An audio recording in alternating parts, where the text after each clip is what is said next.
Here's my story. And I want to start with this. Like Matt said, everybody can struggle. I come from a two-parent household. My dad and my mom are amazing people. They both have their education. And I have been lower than low way more times than I can count. So everybody can struggle.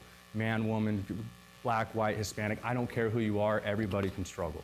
So I say that because just like Matt said, sometimes, I think there's a stereotype for what mental health looks like, and there really isn't.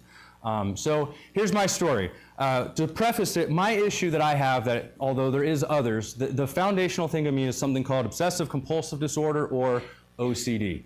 Everybody in here has heard about OCD, but unfortunately, it is super misunderstood. People always say, I'm a little OCD, right? I like things a little bit here, a little bit there.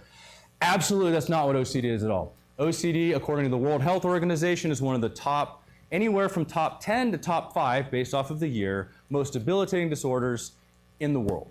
Very high suicide rate, very high stopping work and going on disability rate. It's absolutely terrible. And the way that what OCD really is you get a thought, we all get intrusive thoughts in our head, but they start getting deeper, darker, and then you do something about the thoughts. So, for example, you get a thought in your head, a lot of new parents, they hold their baby, and oh my gosh, what if I throw my kid on the ground, okay?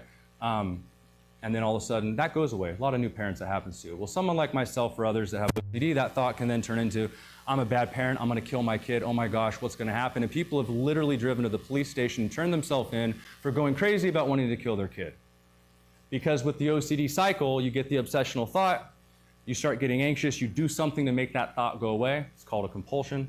You feel better for a minute, and then it just keeps spiraling.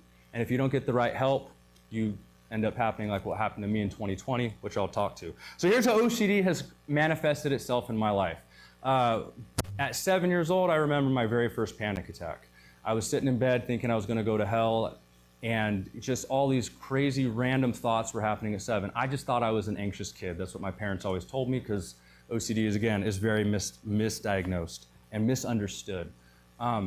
Around the age of 10 is the first time I started being super depressed. Kind of odd to think that a 10 or 11-year-old, is depressed, but every Christmas from the time I can remember, I've always been super sad. Don't want to go back to school, don't want to go open up presents. Very, very depressed. Didn't know what it was at that point. I just thought everyone was sad around the holidays. But for me, it was really bad. High school started, got a little bit better, found alcohol. That was always very helpful for me. And what happened was I was playing baseball and I started losing balls in the outfield. So I went to doctors for my eyes, and I was getting brain scans to see if I had tumors. Found out not all it was, but what was happening is I was getting nervous and my pupils were dilating, and that was making me lose the balls in the outfield. So that was when I first got diagnosed with my issues. But I didn't get the proper help. So about 10 years, more of 6 or 7 years, I was limping through life, went to school. I was able to pass my classes, right? Took me 3 years. Never graduated magna cum laude or summa cum laude, but I made it through. I was able to play baseball. Again, alcohol and other things helped me get through that. And then my senior year in college, about 3 months away from graduating, the intrusive thoughts just got horrible, and I left campus. I broke down. I called my mom. I said, I'm leaving. I can't be here anymore. First time I ever thought about killing myself.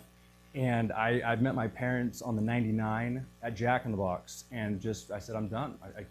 2 months away from graduating with my bachelor's degree. I really think God was looking out for me. I went to a small Christian school. I don't know how I was able to get back in 3 weeks later, but I showed up. I think my dad made some phone calls. I still to this day don't know. They let me finish my classes, and I was able to graduate, and that's when I started my pretty intense therapy journey at that point.